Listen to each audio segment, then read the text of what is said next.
EWS ના સાહેબ, એ બધું થાય સાહેબ. આખા સિટીના જે દીકરા હોય ઈડબ્લ્યુએસ ના સર્ટિફિકેટ જોતા હોય, નિયમ મુજબ હોય, અને નિયમ મુજબ હોય તો આ બેન તોડાવે છે. અને તમે સાહેબ, તમે પોતે અહીંયા કઈ ન કરી શકો. આજે હું તમને 4 દાખલા મારી સામે તમને દેખાડું કે 4 દાખલા, તમને શું વાંધો છે? તમે મને એમ કહ્યું કે પરિપત્રમાં આવું લખ્યું છે તો લાવો, મેં એનું સોલ્વ કરી દઈ તમને.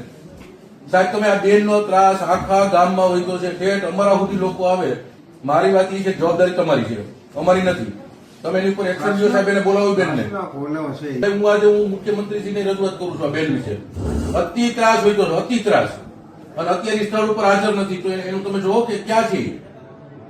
નહીં પણ તમે નથી, હું તમને કહું છું ને, સ્થળ ઉપર હાજર નથી બેન. તમે શું કરશો એના માટે પગલા લ્યો, હું તમને રૂબરૂ આવી રજૂઆત કરવા.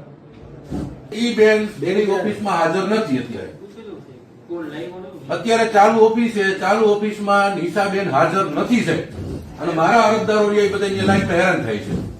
તમે પૂછો બેન ક્યાં છે, હું તમને લેખિત આપું ને. તમે તમારે એ બેન પેલા મારી વાત સાંભળજો, તમે મહેરબાની કરી.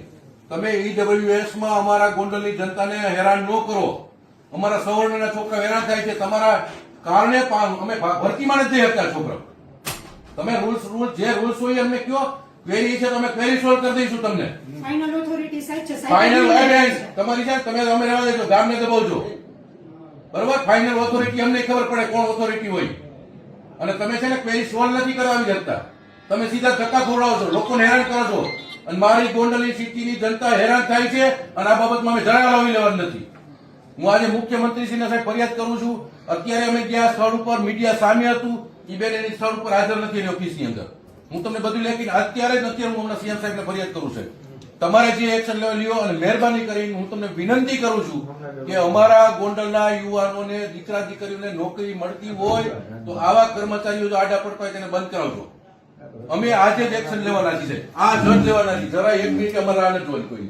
અને અત્યારે તમારી પાસે જેટલા બેન પેન્ડિંગ હોય ને એ રસ્તા કાઢો ને, બેન ને બદલે બીજાને મૂકો. તમારી પાસે છે, ફાઇનલ ઓથોરિટી તમે જે હોય સાહેબ, નિર્ણય તમારે લેવાનો છે. બેન નિર્ણય સાહેબ બે જ છે. સાહેબ આગળ જ હોય. સાહેબ બે નિર્ણય. અને બેન તમે સાહેબ ખૂબ અત્યારે બધાને દબાવો છો. પરિણામનું કીધું ત્યાં ઉપર હતી હેતલબેન પાસે. ઈ તમે જ્યાં હોય ત્યાં. અને બેન જેટલા છોકરા હેરાન થયા ને તમારા કાપે ત્યાં છે. મેં તો કોઈ મહેરબાની કરીને આ બંધ કરજો. કોઈનું નિયમ મુજબ ચાલી છે. બધા બેન નિયમ મુજબ હોય ને, નિયમ મુજબ જ અમે નિયમ મુજબ આવવા માંગીએ. અમે તમને એમ કારણ કે જ્યાં કીધું કે પણ પહેલા ખોટું કરી દો, સાહેબ આગળ જ મોકલે છે. ખોટું કરી દો નથી કીધું બેન. અત્યારે એટલું બોલો છો તમે રહેવા દો. અને તમે અમારી આગળ ઓલી કરતા હોય રહેવા દેજો. હવે તમને હું દેખાડી છે અમે. હાલો સાહેબ, તમે જે હોય તે પેન્ડિંગ હોય મને પૂરા કરી દેજો. જે છોકરાઓ નવયુવાનોને જે તકલીફ, જે મુસીબત છે એ મહેરબાની કરીને પૂરી કરી દેજો.